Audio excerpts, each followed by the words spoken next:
Y'all know the name.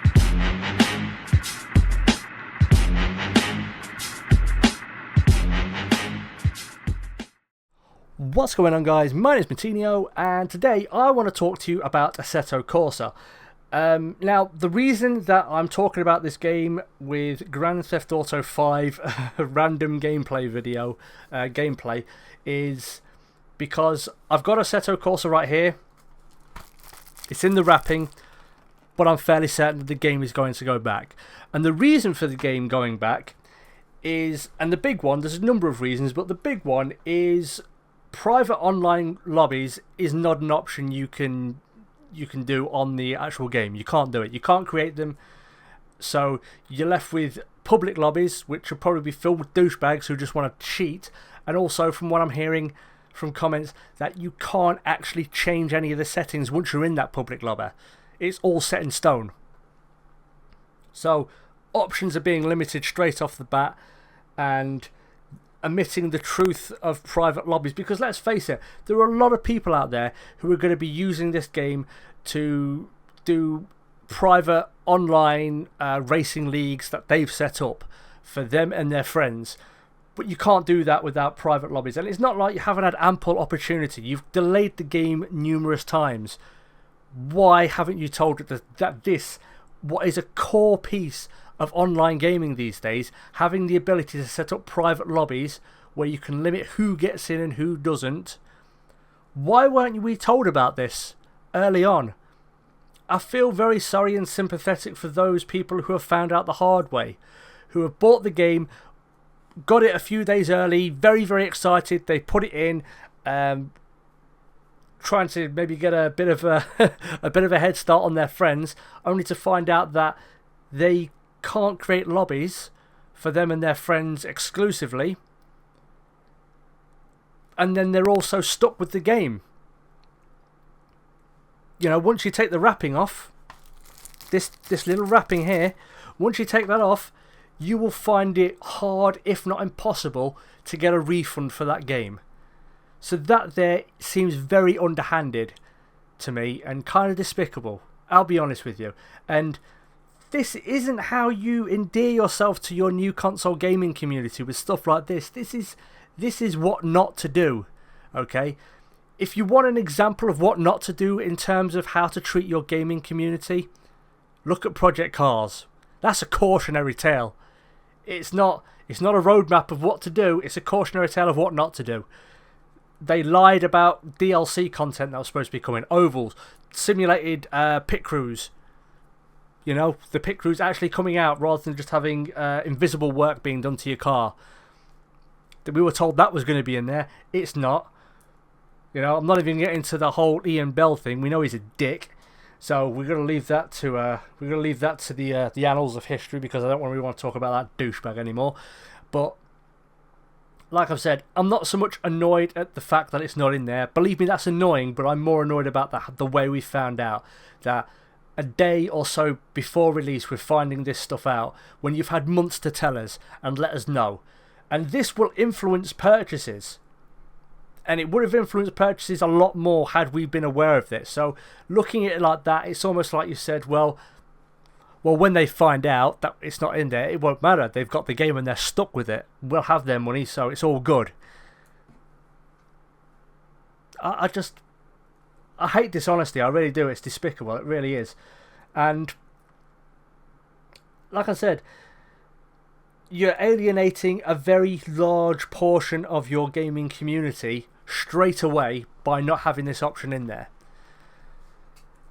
You know, there's obviously going to be problems with the game, bugs and stuff like that. That's fine. That's a given. You know, you buy games, you're pretty much certain that you're going to be downloading a day one patch, and then there'll be subsequent patches further on as more bugs rear their ugly heads during gameplay and so on, and you'll go out and fix them. But this, an omission of the truth this big, is really, really underhanded, and you've kind of screwed the people who've got it early as well. And you may have just screwed yourself, because let's not forget, Assetto Corsa has 2 release dates. Today, the 26th, is the European release date, and then on the 30th, which is next Tuesday, you're going to have the US release date. Do you honestly believe people in the USA are not looking at your Facebook wall and your groups on there with regards to information, and seeing how people are commenting, or on the forums, or on Twitter, and God knows where else, do you think they're not looking at that, trying to gauge what the game is like? As soon as they find out that you can't create private lobbies, there'll be a very, very large amount of people who will cancel their pre-orders. So you're shooting yourselves in the foot. This isn't going to help you. You're a small studio. If 20,000 people in the USA cancel pre-orders, and then you've got, say, 20,000 in the UK who decide to send the game back, that's a massive, massive hit of £35–40 per game. That's a huge hit. That's, I think, if my maths is correct, that'll be over £500,000. Maybe more. Maybe closer to £1 million. A studio with 30 employees losing £1 million in sales just from one decision not to be forthcoming to the community about what's in the game and what isn't. You might not get a lot of those people back in the long run, even if you do add lobbies, and even if you do, you know, add incentives for coming back and so on. You may not get them back, and that's a big thing going forward for a small studio, because that could be the difference between breaking even, making profits, or even, you know, finding out after all this is said and done that you're in the red. You know, and it's not just that. I'm seeing also that, you know, with the DLC, from my understanding, from what I read, all of the DLC that's released prior to the console release coming out, all of the DLC for PC that's come out prior to that point would be in the game. Now I'm seeing that the Japanese car pack, you're going to have to pay for that. That's not in the game. The cars of that pack are not in the game day one. You're going to have to pay for it via DLC. I've already seen a PlayStation Store post advertising a season pass as well. So, yeah. Lies, omissions of the truth. This is not how you start a relationship with your new gaming community in regards to consoles. It's not. And people who are buying this game, they would have had enough of this kind of bullshit from Project Cars and the stuff that they pulled. They're not going to stand for it. They're going to speak the only way they know how to, with any sort of power, and that's with their wallets, with their money. They're not going to let you have it if this is the way you're going to kind of start off the relationship, so to speak. God, I sound like a relationship counsellor, don't I? I'm also seeing people, like I said, I'm reading comments now saying that a lot of people they've pre-ordered the Prestige Edition and they've got it, but they can't get the Prestige codes. They haven't been sent to them. So I'm not going to crack my game open and see if there's a code in the game, but I know it seems like some people would have to be sent codes via email and they haven't got them yet. Again, this stuff should be sorted out. I'm also seeing people who are very disappointed with the way the cars handle, the general look of the game, frame rate drops and stuff like this. I've seen a lot of comments saying that this game is almost half finished. That they've rushed it out just to make a bit of money and then worry about the rest of it further down the line.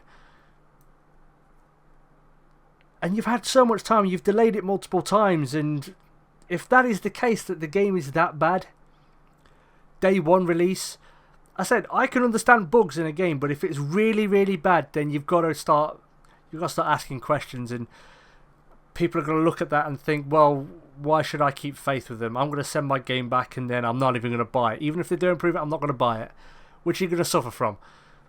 That's just my opinion. These are my thoughts, my opinions of it.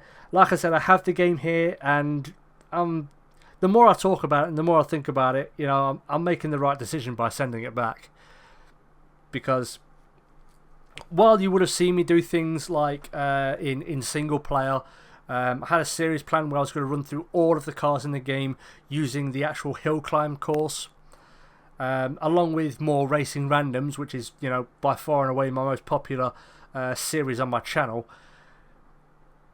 Away from that, because I'll be doing maybe, you know, an episode once a week, the other 3, 4, 5 other days out of the week, I may be just racing on my own, not on my own, but away from recording and just with my friends. And I can't do that if there's no private online lobbies.